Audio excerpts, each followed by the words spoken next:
It's nothing short of an incredible, triumphant comeback for Donald Trump after the manner in which he left office 4 years ago, surviving 2 impeachment trials, a felony conviction, 2 assassination attempts, and an indictment for attempting to overturn his 2020 election loss.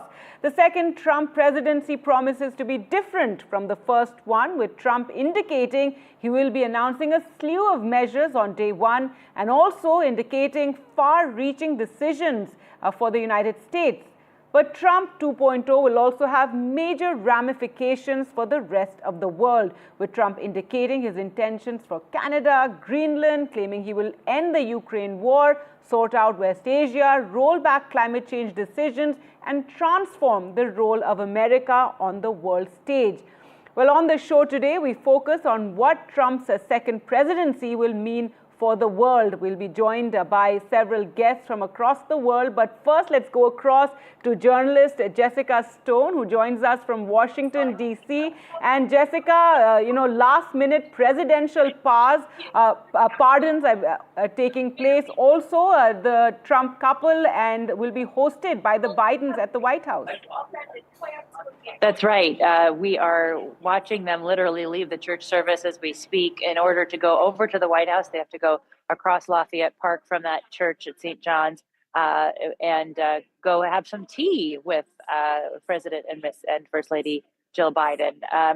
They will do that, and it's something that they didn't do for the Bidens when the Bidens were coming in. There was no farewell ceremony in 2021 when Trump handed over power to Biden. It was a very unceremonious and somewhat acrimonious because, of course, at the time, President Trump felt that he had won the election despite the overwhelming evidence that he had not.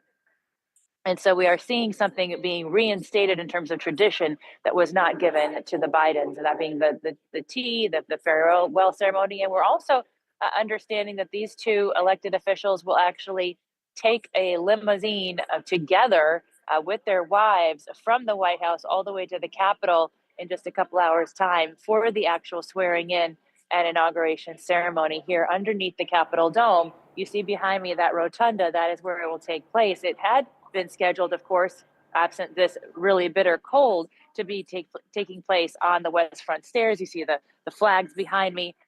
It was going to take place there in front of about 240,000 people who had tickets to view this inauguration ceremony today. All right. Well, thanks so much, Jessica, there for joining us with, what's happening right now there in Washington, D.C., where you'll have a front row seat really to this historic inauguration that will be taking place in a short while from now. Well, let's now go across to our guest, and we're joined by Robert Dobbs, expert on intelligence and counter-terrorism. He's joining us from Cape Town. Thank you so much. Also, Matt Clink, a Republican strategist, Andrew K.P. Leong, international and independent China strategist from Canada, senior journalist Terry Milewski, and Middle East expert James Bordon.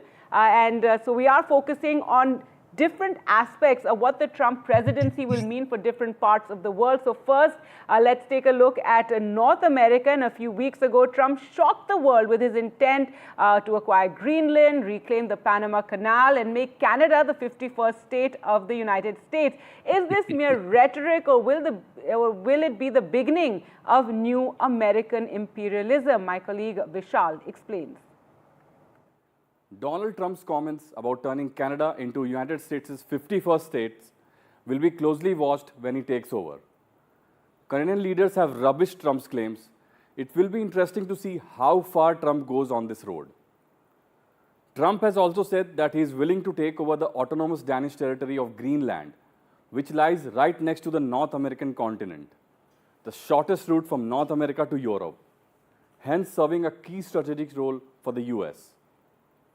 Coming back to Canada, Trump has also leveled 25% tariff threats on the Canadian imports. Down south, he has done the same for Mexico. Acquiring the Panama Canal is also one of the most talked about topics when it comes to Trump. These threats have left countries' officials scrambling for answers and raised many questions. And let's go across the pond to Europe. And what does the Trump presidency mean for Europe? Trump has said he'll end the Ukraine war as well as change NATO spending. Arjun explains. to reshape Europe's future. First, he's calling on NATO members to spend 5% of their GDP on military defense. It's a dramatic shift in how the alliance operates. Next, he's unveiling a 100-day plan to end the war in Ukraine, promising a swift resolution. He's also pushing for deeper cuts in Ukraine aid, a move that could very well weaken Western support for Kiev's defense. And then there's more. Trump's demanding tough new oil sanctions on Russia, but only in exchange for a ceasefire. The stakes are high. Will Europe embrace these radical demands, or will they be forced to push back? All right, let's go first to Matt Clink. And Matt Clink, how do we view these expansionist ambitions that Trump has spoken of? Well, thank you for having me today. It's certainly going to be an interesting day across in the States. Look, I will say if we've learned anything from Donald Trump, it's to take what he says seriously, but don't take it verbatim for what he says. Let me give you an example of what I mean. So he brings up the example of Greenland. And he says that the U.S. would like to acquire Greenland. Well, in reality, what's happening is the Danish had not been investing from a national defense perspective in Greenland as much as they should be. So Trump makes that point. Guess what? The investment in Greenland from a security standpoint goes up because Trump and his national security team realized that Greenland has a very strategic role. The same thing happens in Canada. And look, I think the best part about Canada is America has zero desire to make Canada our 51st or 51st through 54th states. But then again, Canada has no desire to be part of America.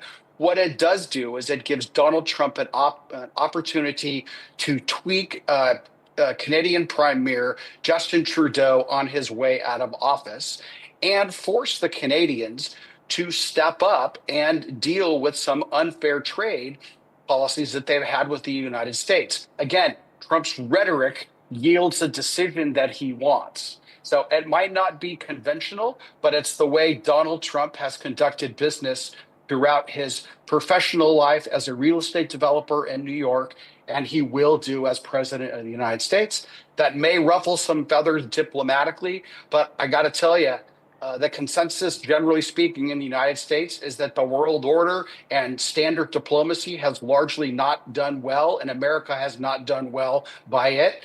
And Donald Trump is dead set on changing that from day one, and that will begin today when he signs upwards of 200 executive orders. That's right. Terry Milewski, your view on this. So don't take Donald Trump, literally for his word, but these are indications of where his, tensions will be. What is your view from across the border?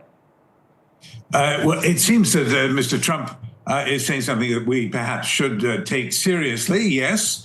I question the idea that he is retaliating somehow against unfair trade practices by Canada. Trade between the U.S. and Canada is about 99% tariff-free. It's free trade. We have a free trade agreement, which Trump is now violating in spectacular fashion, or at least he proposes to, by imposing tariffs. There's nothing unfair about the fact that Americans choose willingly to buy a little bit more from Canada than Canada buys from the United States. So once you get down to the reality of the U.S.-Canada relationship, much of what Trump has been saying is simply nonsense. And that certainly applies to the notion of the 51st state. That's just simply never going to happen. I think we can safely ignore that, and he'll chase some other shiny object in the weeks and months to come. But he does seem determined to continue by imposing tariffs, not just on Canada, but certainly up to 25%. This would be a crippling blow. This would knock a 4% hole in Canada's GDP, and, by the way, a 1% hole, roughly speaking, in the United States GDP, because what he's doing with this scheme is shooting himself in the foot, because Canada, of course, is well placed as the biggest trade partner of the United States to inflict pain on the Americans in retaliation. we can, as we did in the first Trump term, apply sanctions to carefully chosen targets in the districts held by prominent supporters of Mr. Trump. We can put sanctions and tariffs on orange juice from Florida and yogurt from Wisconsin and bourbon whiskey from Kentucky and on and on and on. And this pain will be felt. There was a poll done in the past week which discovered that a lot of Americans, 2 to 1, opposed the tariff All right, schedule. so you view this as empty rhetoric, but clearly it's going to be a challenging time going forward for diplomats on what Trump says and what he actually means, or where he means to put that pressure. So they'll need to a lot of deciphering ahead, I see. Let's also focus on the Middle East, and Donald Trump appears he's already riding on the success of the Gaza ceasefire and hostage release deal that he helped finalize before even entering office. So what will his presidency really signal for this region? My colleague Ghazali reports. So there are 4 definite challenges for Mr. Donald Trump. The first one, the Gaza ceasefire, because after the ceasefire, there has been credit war between Mr. Biden, the outgoing president, and incoming president, Mr. Trump. Post-war Gaza rebuilding will be a big issue because Mr. Trump will have to engage with Israeli Prime Minister Benjamin Netanyahu, who has said that he doesn't agree with much of the terms and conditions of the ceasefire, and he wants the Israeli army to occupy the Gaza Strip on multiple sites. The second bigger challenge will be normalization, because until Israel goes on to recognize Palestine as a state, there can't be any normalization between Saudi Arabia and Israel, though Mr. Trump was the architect of Abraham Accords when he got multiple Arab countries to recognize Israel and also establish diplomatic efforts. Third is Lebanon and Syria. Both the countries have seen a kind of regime change. Lebanon elected a new prime minister. Syria got a major shock when Mr. Assad had to flee from Syria, and HTS, recognized terror group, got into power there. Mr. Trump was quoted saying that he doesn't want any US presence in Syria, saying that we don't have any engagement in Syria. All right, so Robert Dobbs, over to you now. In your view, what will Donald Trump's priorities be in this region? Well, I think we have to go beyond a fear of imperialism. I think it's going to be quite the opposite. You're going to see a policy of America is back, right? Clearly, under the Biden administration, the United States has become almost a weak figure in international affairs. And we can see that, Donald Trump, even in his first term, you had a strong America, but not really an imperialistic America, because he had many policies that were dealing favorably as far as not engaging in further military conflicts and focusing more on economics throughout the world. And I think, contrary to what the colleague just said about Canada, really what Trump was trying to do and what he effectively did is he pulled the rug out from Justin Trudeau. The Liberal Party had to go, and it ushered, the chain of events that are going to lead to a new election and a high probability of a conservative government in Canada, which is good for Canadians and good for America, right? Because the policies will align more with American interests. And what about his claims on Ukraine that, we've seen ambitious claims that he's going to just resolve it very soon? Well, look at the fact that Zelensky has asked numerous times to attend the inauguration, and basically Trump has pushed him off, is showing he's trying to keep more of a neutral stance on Ukraine. And, we can see from his rhetoric that, a peace deal will happen, right? I can see probably within 30 or 60 days, some sort of an agreement, or at least the beginning of the parties sitting down and actually hashing out, some sort of roadmap to peace between Russia and Ukraine, which is also good economically, not only for America, but for Europe, for Russia, and for other countries in the world. All right, James Bordon, your view on this, Trump's, priorities in this region. We've already seen that he's, characteristically taking credit for the Gaza ceasefire, but going forward, that agreement that he in his previous presidency had between Saudi Arabia and Israel, also how he will deal with Iran. I believe that Trump will probably act very aggressively towards Iran. I have no doubt that he is going to be pushing a very aggressive policy of re-engagement with them. Definitely, we should look for Iranian sanctions to be reimposed, and then I believe that they will try to cooperate with whatever Israeli administration is in the next 6 months to move against them, perhaps even militarily. All right, and what about Israel? How do you see him dealing with Israel after what has happened and Netanyahu? I'm sorry, can you please repeat that? How do you see him dealing with Israel? Well, their approach is going to have to be very different. I see a very weakened Netanyahu currently, and so I am not sure that Netanyahu is going to be in the government anywhere from 3 to 6 months from now. And so I think that he is going to have to adjust his priorities there in Israel and in the region according to that new dynamic.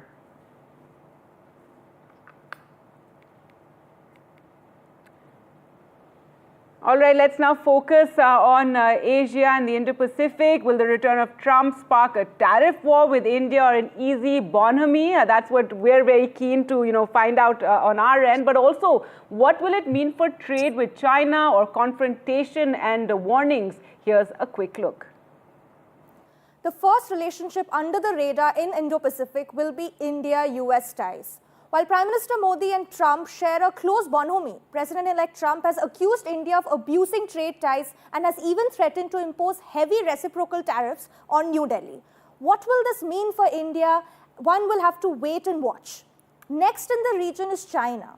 While the Biden administration followed the strategy of strategic competition with China during his administration, can we expect the same from Mr. Trump? Well, that is yet to be seen, and it could be a cause of concern for the region, given that the Trump administration has many China hawks within it, and this could mean that there could be a much more aggressive tactic that we can see from the Trump administration towards Beijing. Next we have is Taiwan, where the Trump administration has indicated that the US will reduce aid for the island, accusing Taiwan of stealing the chip industry from US for decades, and saying that Taiwan should pay the US for protection against China. This, many have suggested, could even indicate a trigger, and this many have indicated could trigger an arms race in the region. All right, well, let's go across to Andrew Leong now. And sir, if you can talk about, how this is being viewed in the region, and there is, some sort of worry over a possible trade war between the US and China.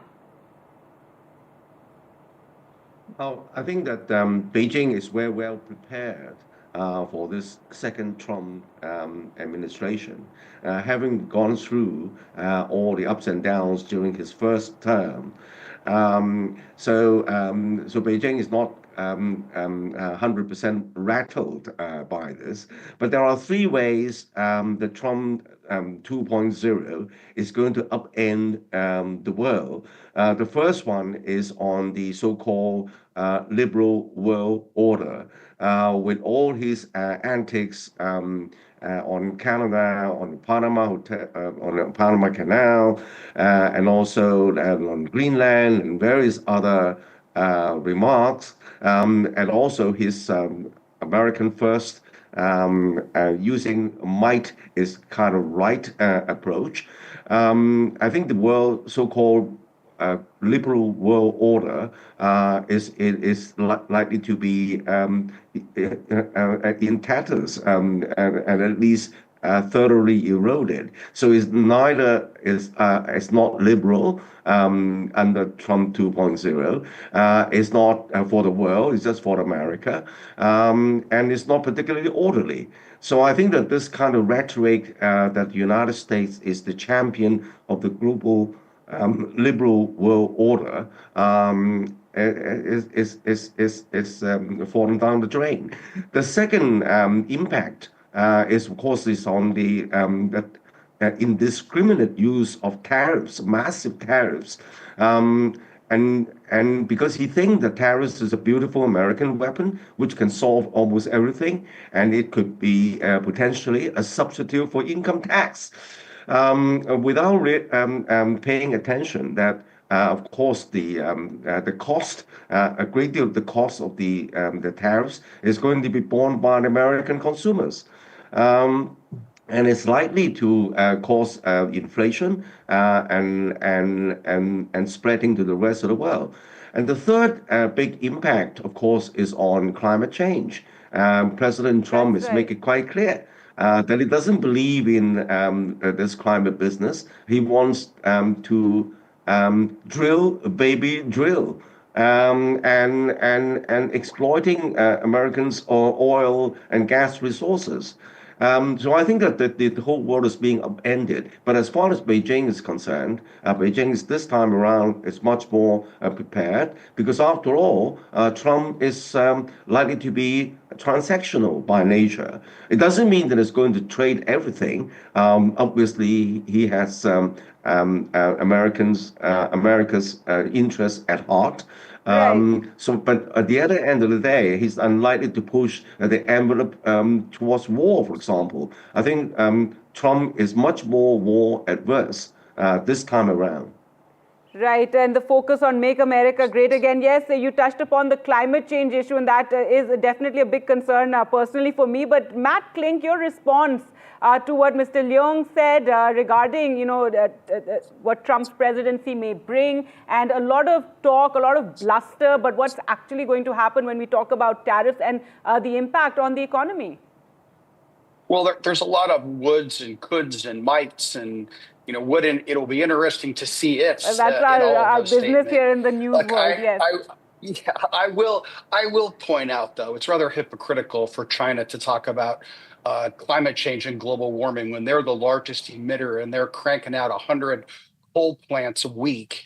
So yes, they're also doing a lot on renewables. However, the coal plants that they're churning out. Look, all America's going to do is an all of the above energy strategy. And the weakness of the Joe Biden administration put the American taxpayer and, frankly, the American national defense community on its back leg because of their weak policies. And Trump is going to start exporting natural gas. We'd much rather have Europe buy our natural gas than buy it from Russia.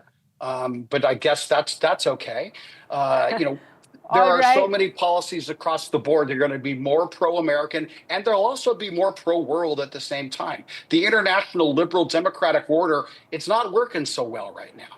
Well, we'll have to leave it there, gentlemen. Hopefully no wars will begin in this particular term. As you said, the focus more on America, make America great again. And yes, as you said, Mr. Clink, lots of whats and ifs and what ifs. So we'll have to, we'll all be meeting again, I'm sure, discussing this over the years to come. But in a short while from now, Trump's inauguration will take place, a historic event. Do watch the coverage right here on NDTV. Do stay tuned.